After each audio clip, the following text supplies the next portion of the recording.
वक्फ संशोधन बिल की बहस में भाग लेने का आपके ने अवसर दिया।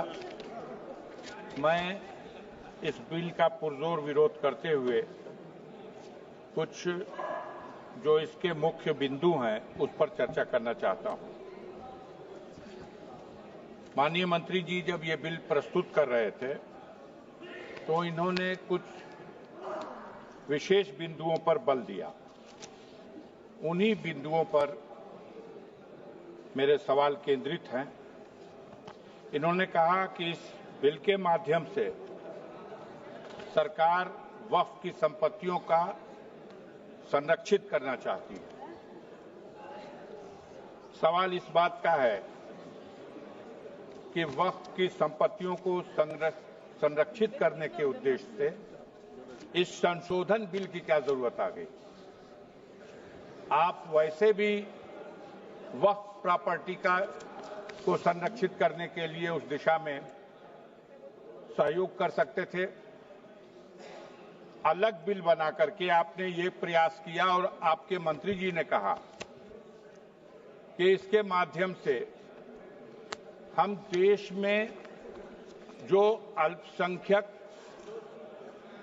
बैकवर्ड तबका, पसमानदा तबका के मुसलमान है उसको अधिकार देना चाहते हैं, उसको इस प्रॉपर्टी का लाभ देना चाहते हैं। देश के बहुसंख्यक तबके का तो रिजर्वेशन ये सरकार खा गई और उत्तर प्रदेश के और भारतवर्ष के अल्पसंख्यक समुदाय के पिछड़ों का इतना दर्द है ये तो समझ में बात नहीं आती। इन्होंने ये भी कहा कि इस बिल के माध्यम से अल्पसंख्यक महिलाओं के कल्याण की योजनाएं लाएंगे, उनका कल्याण करेंगे, उनकी सहभागिता इसमें होगी। अजीब सवाल है कि जो सरकार महिला बिल तो पास किया हुआ है इस सदन, लेकिन उस महिला बिल को लागू करने के सवाल पर कान में तेल डाल के बैठी हुई है। सदन के मुखिया अपने परिवार का संरक्षण तो कर नहीं सके, उसको तो न्याय दे नहीं सके, उसको तो अधिकार दे नहीं सके, और अल्पसंख्यक महिलाओं को वो अधिकार देने की बात करते हैं। इसी तरह आगे इन्होंने ये भी कहा कि इस बिल के माध्यम से जो वक्फ की प्रॉपर्टी है उस प्रॉपर्टी का हम अच्छा प्रबंध करेंगे। अब बहस हो रही है बाहर कि अरे एक मिनट तो हुआ महाराज, ऐसा अन्याय मत करिए। बाहर ये बहस चल रही है। हमसे लोगों ने पूछा कि राष्ट्रीय स्मारकों का तो ये संरक्षण कर नहीं पा रहे हैं।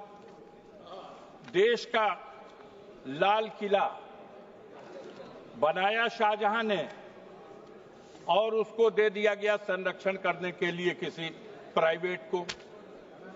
तो जो सरकार वक्फ की प्रॉपर्टियों की चिंता कर रही है उसकी कई वजहों में एक वजह यह भी आ रही है कि महाराष्ट्र में, बॉम्बे में जो सबसे ऊंची रिहायशी इमारत है, बताया जा रहा है कि वो इमारत एक ऐसी भूमि पर बनाई गई जो यतीम खाने की जमीन है। तो जब ये यतीम खाने की जमीन, तो इस सवाल को लेकर के सरकार की चिंता बढ़ गई। अभी माननीय गृह मंत्री जी जब जवाब दे रहे थे तो उन्होंने, उनके मुंह से निकल गया, एक बात बस यही कह के खत्म कर दूंगा। उन्होंने कहा कि वक्फ की प्रॉपर्टियों पर जो मस्जिद और ईदगाहें हैं, कब्रस्तानें हैं, इसको नहीं छुएंगे, लेकिन जो रिक्त जमीनें हैं विवाद रहित कर करके उन प्रॉपर्टी को बेचेंगे और उससे गरीब महिलाओं को और पिछड़े मुसलमानों को लाभ पहुंचाएंगे। धन्यवाद महोदय। ये कौन बेचेगा? माननीय सदस्य श्री अमरिंदर सिंह राजा, वही नीति आ गई जो लोग कहते आए हैं सिंह जी कि बेचने और खरीदने का ही